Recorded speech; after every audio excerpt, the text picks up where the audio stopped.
ready. It looks like you guys are on the Today Show. I was like, what? That can't be true. Pick a market or a product or a brand that you really like, that you're really passionate about.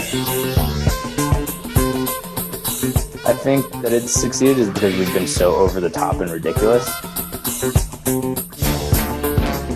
That's always what we've tried to do, is entertain first and sell second.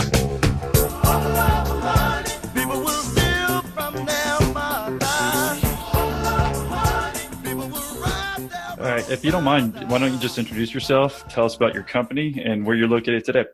I'm Chris White. I'm the CEO and co-founder of Shinesty. We are an online retailer for all things crazy, wild, fun, obnoxious out there, depending on your perspective. We sell apparel and accessories for any sort of theme party, event, music festival, really any time that you're socializing and having basically good times with good people in your life. So we call that event-driven commerce, and that's where we sit. Have you gone to music festivals? I have gone to music festivals. Yeah. Probably too many, actually. I should probably cut back a little bit. So you don't do drug tests at the company? Plead the fifth on that one. Well, we are in Colorado, so right. People can actively practice their state's rights if they choose to do so. Yeah. Well, nicely done. So yeah, you said you're in Colorado. Where in Colorado? We're in Boulder, Colorado. Did you ever think about being a lawyer before? Yeah. I went to law school right after I graduated from college, and I had a little bit of a different college experience. I worked my way through school. So I was actually probably making more money in school than I still am today.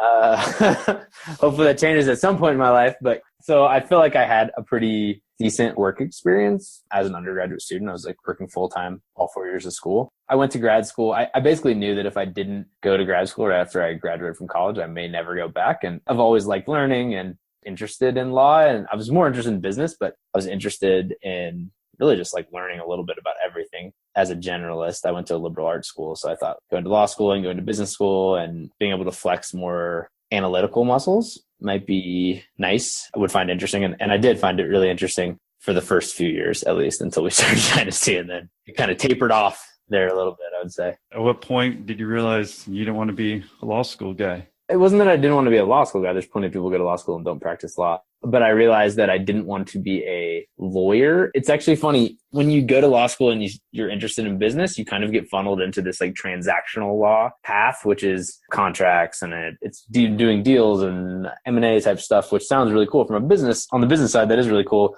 On the legal side, at least for me and my personality, it just was not a good fit because it's a little more heads down. It's a little more introspective in terms of the actual day-to-day work, a lot of reading and not as much talking to people, not as much of the deal side on the business side of things. I think if I would have taken a different path in law school, maybe towards more of the trial law stuff. So the litigation, which I didn't take a class on that until my very last semester and I actually loved it. I might have had a different path, who knows? But being that I was funneled kind of into this business transactional law kind of path, it became something that I never really got passionate about the same way I got passionate about some other stuff. Can you briefly touch about your company, but can you tell us about what you sell so people get a better idea? Yeah. So we sell anything. It's product for events, right? So we can consider that to be event enhancing products. So that could be anything from a really loud, obnoxious American flag suit for 4th of July to a denim Speedo for the lake to really huge 80s style oversized sunglasses to Christmas sweaters to women's one-piece bathing suits with bald eagles on the screen printed on the chest. Really anything that's loud, it's meant to get attention. It's meant to enhance your social life. So stuff you wouldn't think a lawyer would wear is basically it, right? Yeah. It's a bit of a stretch probably for a lawyer to wear any of this stuff. And how big is the company today and what are you doing in sales? We have about 35 employees and we're a private company. So we don't say what our sales are. You can find them out if you want to look online. At least you could find it out last year. MTV published last year's. But, we're growing really fast. We're growing at over 100% year over year. Fast growth company. I think we've been around for almost 3 years now and we have about 35 employees. Growing really fast. Speaking of MTV, what's the connection there? So we filmed a reality television show. Actually, let me rephrase that. We filmed a docu-comedy series Yeah. That's what I say when I'm trying to impress people. We filmed a I'm impressed now. So. Yeah. Right. So we filmed a docu-comedy series for MTV. We had a producer reach out to us and was like, wow, you have a really interesting company. It's very weird, which is true. It is a very weird company. He's like, I had to interact with a couple of your employees. They're very weird. I'm talking to you now. You sound very weird. This sounds like it might make excellent television. And I was like, well, that sounds weird. I don't know, but I guess I'm in. And we filmed like a pilot episode last year, and then they sold it to MTV. MTV bought it. So I have 6 episodes that are airing currently on MTV and MTV2 at 8 p.m. Eastern time, 7 p.m. Central. On Thursdays? Thursday nights. Yep. Yeah, no, I was looking at it right here. So make sure you tune in. Yeah. Well, yeah. Why don't you tell us about from law school, how you ended up Shinesty? Yeah, sure. It actually goes back to the area of interest and where it comes from. It goes back to my undergrad days. When I was in school, I had an interesting home life. I basically had to become financially independent of my parents at a pretty young age after I graduated from high school. The only way you can really make enough money to pay for school these days is by selling things. If you're a relatively uneducated 18-year-old, I started selling things. I sold everything. I sold vacation packages. I sold kitchen knives. I traveled around the country and sold kitchen knives at state fairs. I sold, one of the things that I did really well with was I worked for this company out of Cleveland that produced screen printed apparel, accessories, promotional items for any business or any organization. And I sold them to fraternities and sororities all over the Indiana area. And when I was doing that, I got really good at basically understanding that if I took a t-shirt for, let's say, a fraternity's party that they had asked me to make, I took that t-shirt and I injected a little comedy or a little like sexual innuendo or some ridiculous like self-deprecating piece of humor into the design, that I would sell 500 instead of 100. And since I worked strictly on commission, I got good at doing that so that I could make more money. I had always had kind of like that interest in event-driven apparel. DePauw also is an interesting school. There's not really a lot to do there because it's in the middle of cornfield. And it's in Indiana, like you were saying? It's in Indiana, yeah. There's not a ton to do. It's not exactly New York City. There's a lot of parties. People party a lot. It's funny, when I was in school, actually, DePauw would end up like on the top 10 list party schools all the time, which is like kind of crazy. It's 3,000 students. It's not a big school, but it was everyone partied together. Everyone had a great social scene and tons and tons, like any college, tons and tons of theme parties. And by the time I graduated, I had a massive collection full of ridiculous Ronald McDonald costumes and all sorts of shit that I'd collected over the years. And I went to grad school. I was like, all right, my life's going to get serious now. I kind of gave it all away. It was like, I'm done with this life now. Thinking in my brain at the time, I think probably people don't party anymore once you get out of college. Right, yeah. And I quickly realized how foolish that was, because now I noticed that all my friends had jobs, and so they could all afford to go to Burning Man and go to Mardi Gras in New Orleans and go to Boston for St. Patrick's Day and NFL games and do all the stuff, the events that we wanted to do in college, but we didn't have enough money for. But now we didn't have time to shop at thrift shops and go on Etsy and go on eBay and find really cool, unique vintage products to put together these ridiculous over-the-top outfits. When I was, I gave that all away, started law school, started business school. And when I was in school, I got a piece of advice that was basically like, I was interested in entrepreneurship. I took that kind of path during the MBA program at CU. And I got a piece of advice, or I heard it at a talk or something, where someone was like, hey, if you really want to be successful, instead of just like solving a problem that really doesn't mean anything to you, do something where what you're really good at crosses over with what you really love. And that stuck with me because I'd seen a lot of my friends start companies where it's like, oh, I can code and I'm going to write this app about the weather and give it to people, right? And I'm like, well, you don't even like the weather. You have no interest in the weather. I'm like, yeah, I know, but it's a market opportunity, right? And I saw the level of passion just wasn't there. And so that piece of advice really stuck with me. And for me, what I was really good at was kind of this sarcastic, snarky branding and this like kind of over the top, self-deprecating, sarcastic humor. And what I really loved was events and parties and going to music festivals and meeting people and socializing and all those like social aspects of life. And so it was kind of an absurd idea, but Jens, who's my co-founder, and I were like, hey, well, let's see if we can we did the whole business school thing where you look at the size of the market and you do all that. And we looked at the market and we were like, the market for events or costumes, as you call it, you probably wouldn't look at Shinesty and say it's a costume company, but we do fulfill like that same need. It's just skinned differently. But we looked at that market and we were like, there's Party City, there's Spencer's, there's these companies that have been around for a really long time and they're really big. They're like billion-dollar companies. I mean, Party City's been publicly traded. I think they do like $1.5 billion in sales a year.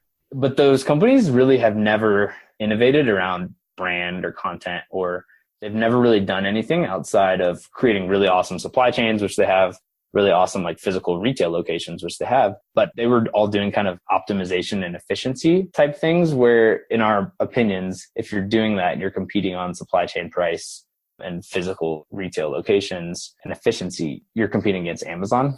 And if you compete against Amazon, you're likely to lose. That's a tough pill to swallow. When we looked at it, we were like, man, how come no one has ever created a really cool brand around this and a place where people can go to have a curated experience, and it's not getting a shitty plastic costume out of a plastic bag from some store that pops up in your town 2 weeks before Halloween and is gone the next week with your money and your credit card number, right? Like, we wanted to create something that reminded us of the good times with our friends, right? And reminded us of all the fun and sarcastic and laughs and all that we'd had in our lives. That was kind of the idea. It was like, hey, let's see if we can create a brand based around humor and based around like satire and sarcasm, and do that in this event commerce, is what we call event-driven commerce space. And so that was kind of how the idea came about.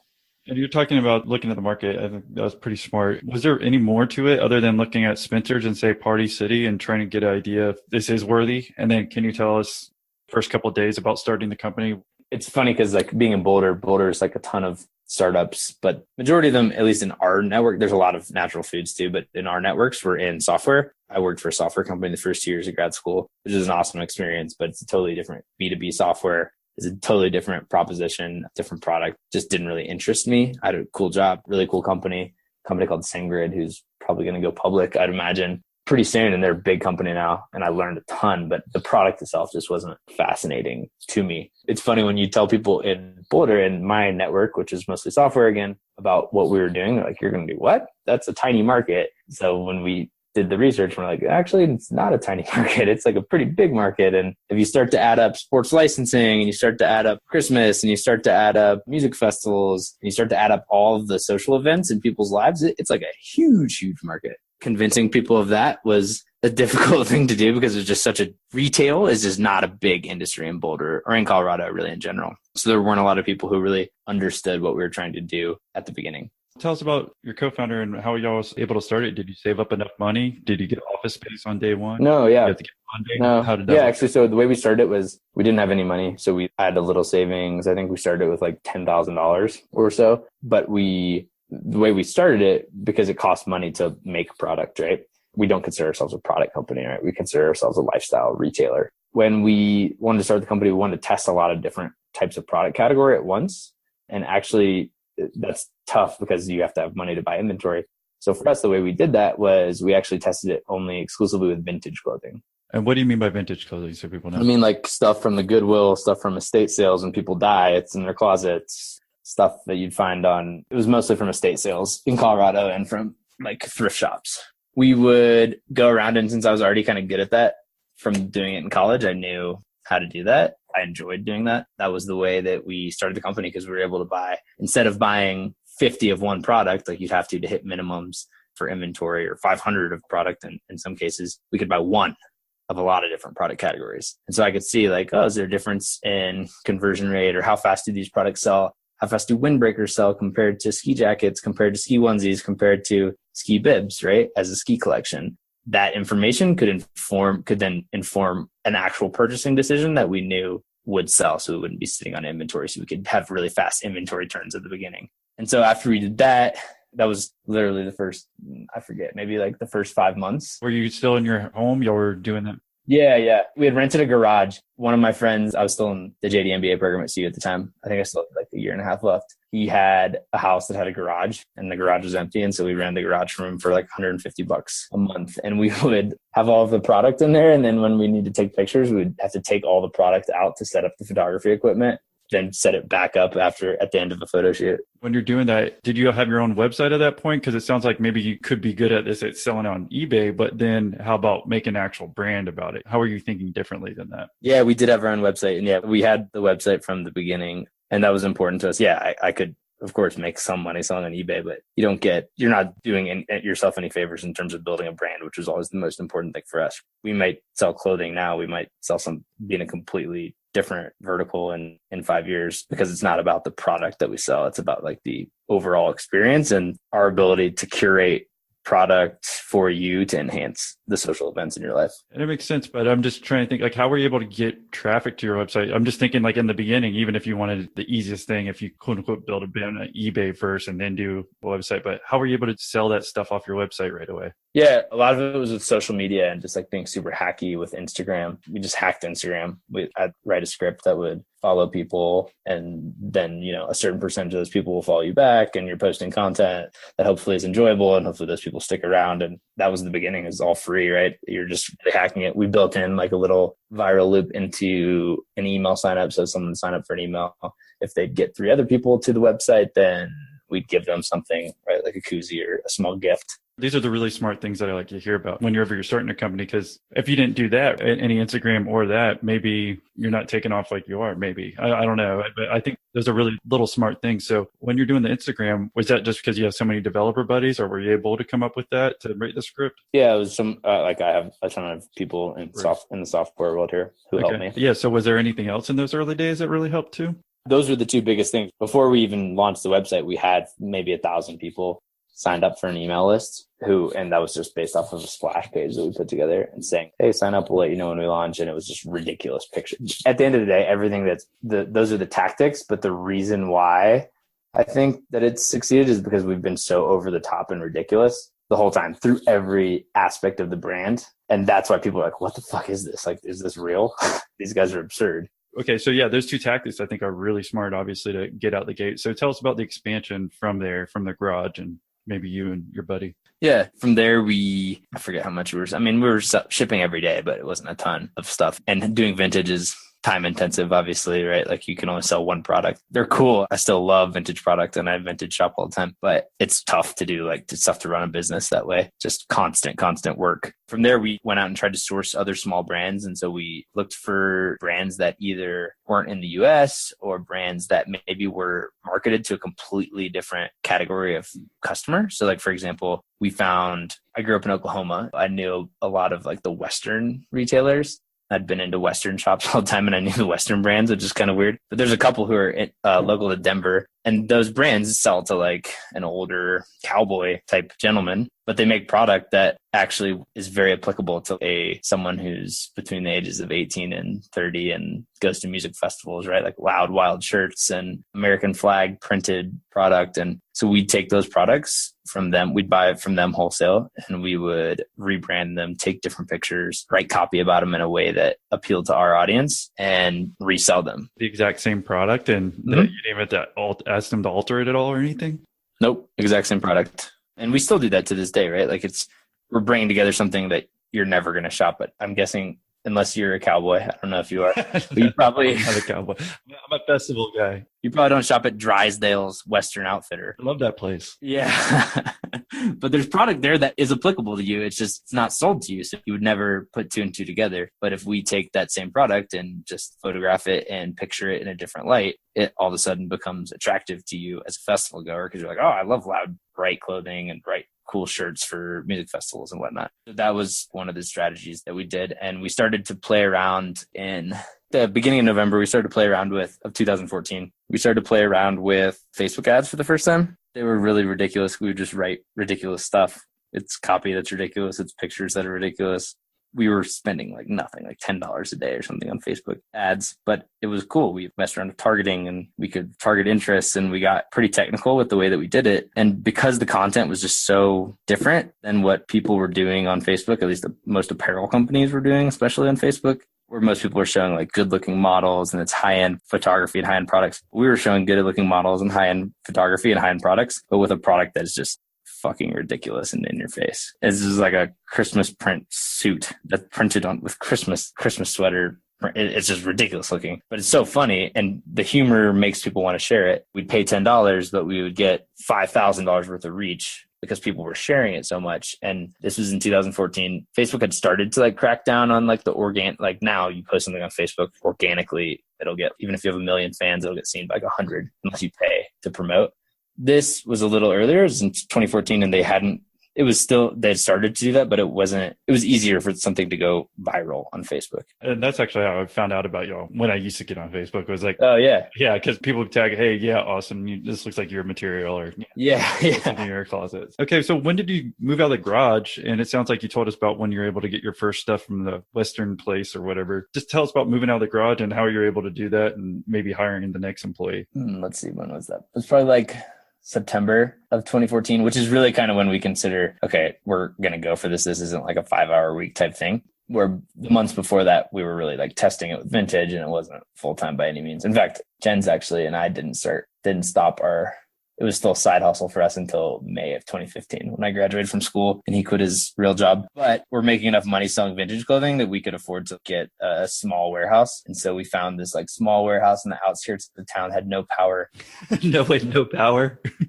It barely had power. Like we'd blow circuits all the time. It was dry storage for another company. And this woman had like 1,000 square feet or 800 square feet left over. Was it your grandma? It was not related to me, but she basically became my grandma, Yvonne. She was amazing. It had no power. It had no running water. So we had porta potties. Eventually, at first we didn't even have porta potties, and it had like no heat or AC, which in some places in Boulder, it's not a problem really in the summer, but in the winter, it can be a pretty big issue, as you can imagine, because it snows quite a bit. That was like our first place we could afford it. So we moved into that, took 800 square feet. And eventually we ended up taking that whole warehouse over, which was like 6,000 square feet. At first, we only had this one small slice of it. We hired Michelle. She was our first employee. We called her like director of operations, but she basically did like a little bit of everything from shipping boxes to helping with inventory to operations, everything you can imagine. Yeah. We hired her in September. And that's really kind of when we considered, okay, this is when we're like starting the business. Like we're going for it now. Would y'all go there every day and just work and bring your computers, or how was the work life with the three of y'all? We pretty much actually only stayed there to ship boxes. It was not a pleasant place. Yeah, not a place you want to show your mom. No, it's not a pleasant place to be. So it had like really bad lighting and, no heat, no AC. So it's not a place you hang out in and work. So we would work out of like Jens's front porch at his house, which is like in downtown Boulder at the time. When we needed to ship boxes, we'd of course go over there and ship, but we would work still out of Jens's house. How were you able to grow from there when it was just the three of you? We started experimenting with Facebook ads, and like what you described happened a lot, where someone tagged someone else and someone else tagged someone because they thought it was really funny. That's always what we've tried to do, is entertain first and sell second. In our opinion, maybe this is the long-term strategy and maybe this works, maybe it doesn't. I could be wrong here, but that's what we're putting our money on, is that if we can entertain people, make people laugh, even if they don't want to buy something now, they'll eventually have a need in their life to get something, whether that be for a gift or a bachelor party or a holiday or whatever it is. Eventually they'll need something for an event.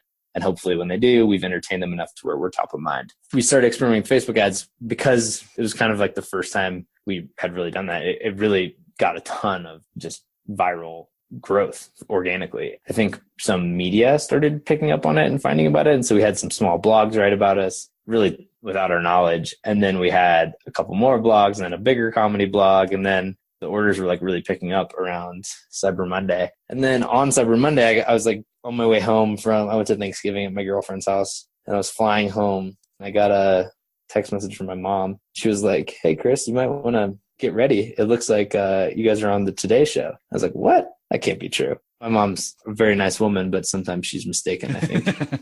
She wasn't mistaken, though, actually, this time. She was right. When I got off the plane, like I had tons of missed calls and voicemails from reporters and people who were like, "Hey, we saw Shinesty on the Today Show. We'd love to do an interview, blah, blah, blah." And so Al Roker had like shown the website on the Today Show for a couple of minutes online. Once he did that, things really just went crazy from there. We sold out of everything in like 2 hours, and we oversold everything because we were still doing inventory in an Excel sheet. So that crashed, obviously, because we couldn't keep up with it. Yeah, tell us more about that. And what was Al Roker's, because he lost all that weight? Is he just looking for new suits, or what? Maybe that's a good theory. I've never thought of it that way, but that's definitely a possibility. Maybe I'm going to go with that. I'm going to tell that story. We don't know. Still to this day, we actually don't know. He's worn suits like 3 times now on air, and the Today Show has done a lot. Like they've worn the Patriots ones that we had after the Patriots won the Super Bowl, and they've done Halloween ones, and Al Roker's worn a couple of Christmas ones. But we still don't know. We've never talked to Al, and I don't know why. Well, he's a good friend now, even if he doesn't know it, right? Yeah, he's a good friend of us. Sure. Someone once actually last year we sent him a suit and he ended up wearing a different one that his wife had just bought for him. You're like, oh, okay. Tell us about that crashing. If you're keeping everything in Excel, just talk about that for a little bit if you don't mind. Well, yeah, like you're used to doing like a couple of orders a day.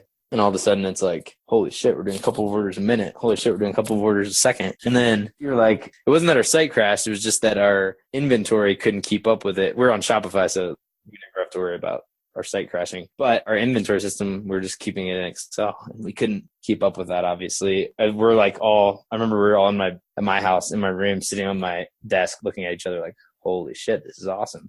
It keeps coming and keeps coming. We're like, holy shit, we might want to check on our inventory. And then we're like, holy shit, we oversold by like 3 or 4x of what we had. And we had like maybe 1,000 or 1,500 units total of inventory. We sold all of it immediately. Maybe we had 2,500, something like that. We sold all of it like immediately. And then we had to call back hundreds and hundreds of people, probably thousands of people all in, and tell them, hey, that really cool product, Christmas sweater or Christmas suit or Christmas underwear that we had at the time, that thing you thought you were getting? Yeah, you're actually not getting it. And most people were cool, but you have your people who are like, this is the end of the world. Fucking Christmas sweater.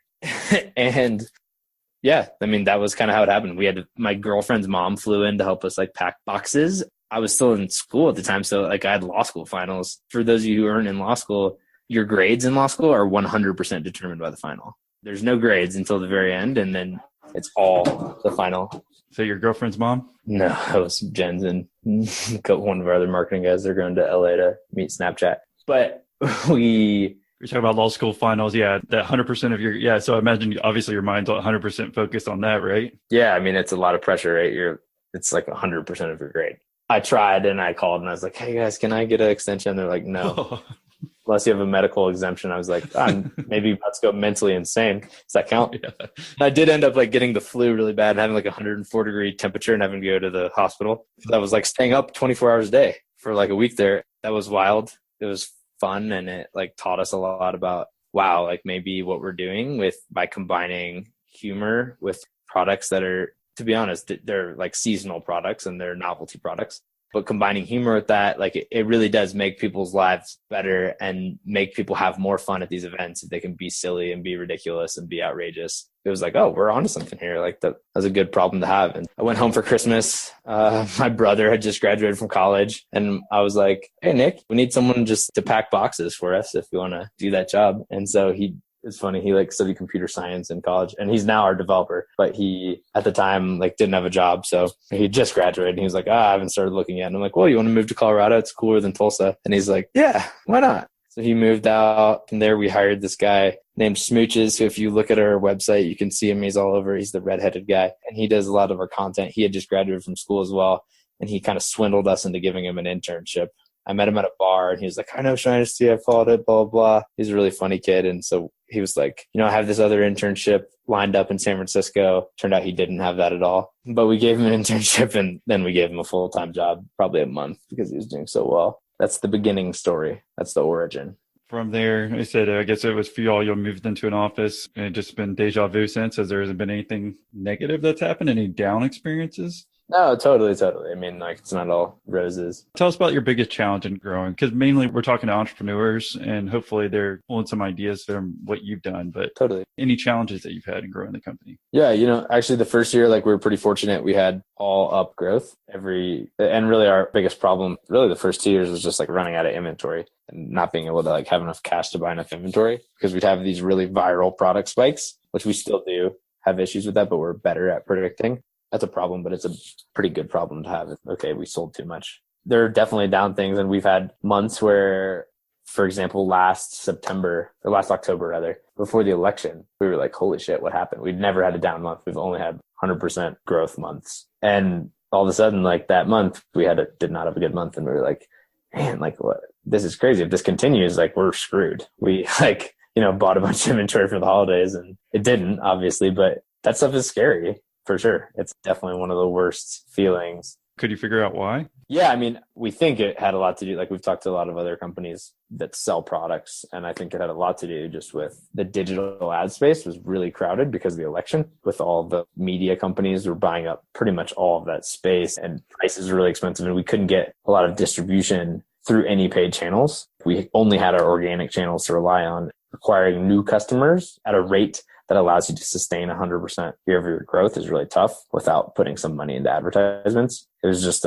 it's literally the next day after the election ended, it was completely different environment online, at least. So that makes sense. So basically you're just saying any of the ads that you normally had bought, you just couldn't afford just because the election, all the people on there. All right. Just want to make sure we're clear on that. And so what's the best advice you have for any of the entrepreneurs who are listening? If we're talking about for like entrepreneurs who are just starting, my best piece of advice is pick a market or a product or a brand that you really like, that you're really passionate about. Because it's obviously hard. You work a lot of hours, you don't get paid very much. But if you are working on something you love, it makes it super easy. Because you like get up, you go to bed, you're thinking about it, you get up, you're thinking about it. It doesn't feel like work. Some people, my friends that are outside of the company are like, man, how do you work so much? This is ridiculous. It's unhealthy, but it's not unhealthy for me because I really do love it. I have an amazing time.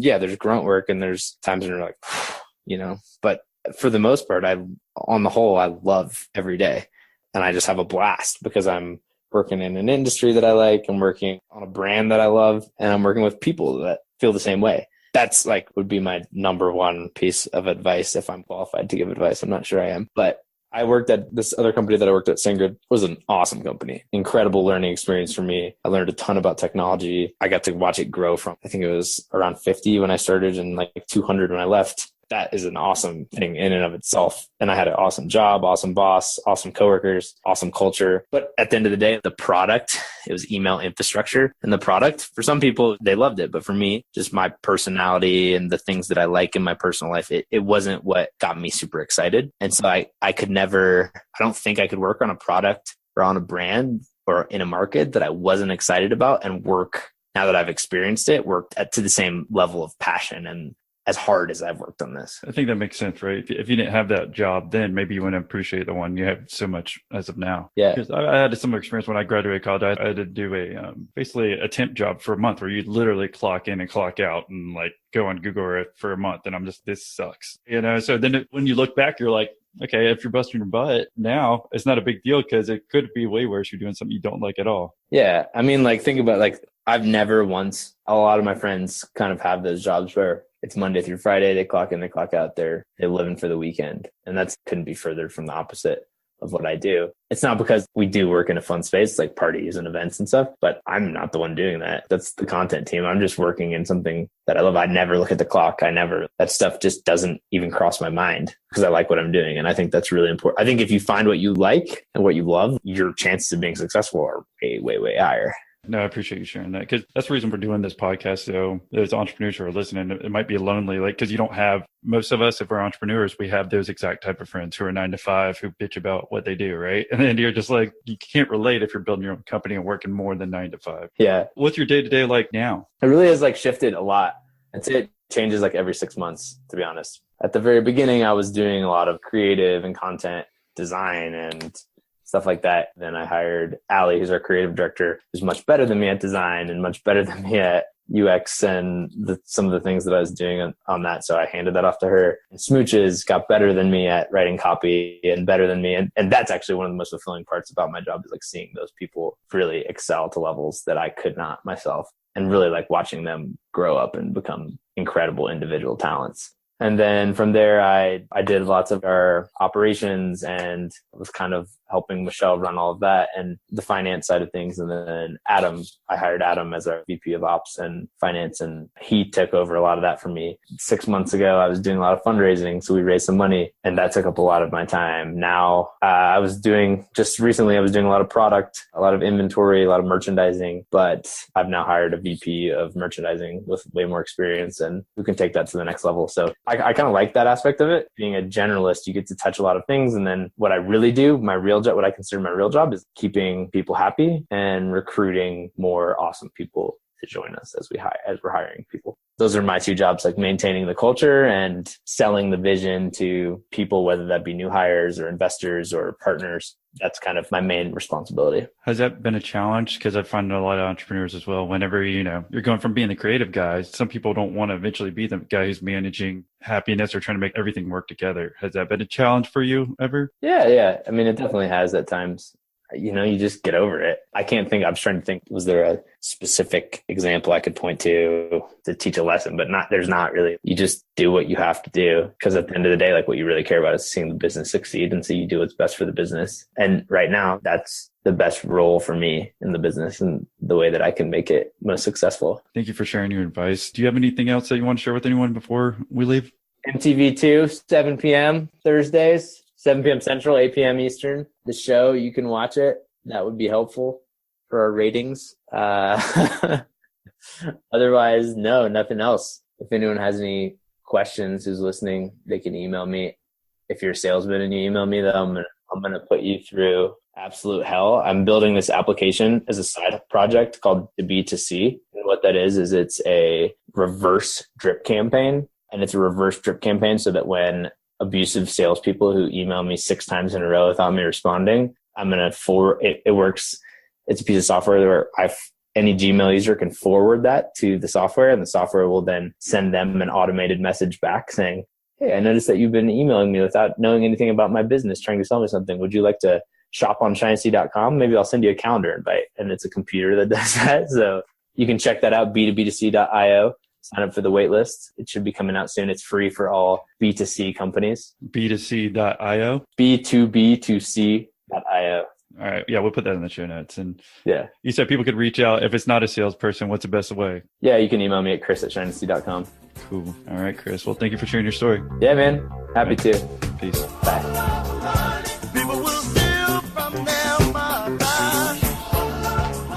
Hey there, Millionaire interview listener. Thank you again for tuning in to this episode. If you enjoyed it and want to show us a little support, we would really appreciate a 5-star review. It helps other listeners find the show so they can enjoy it, just like you.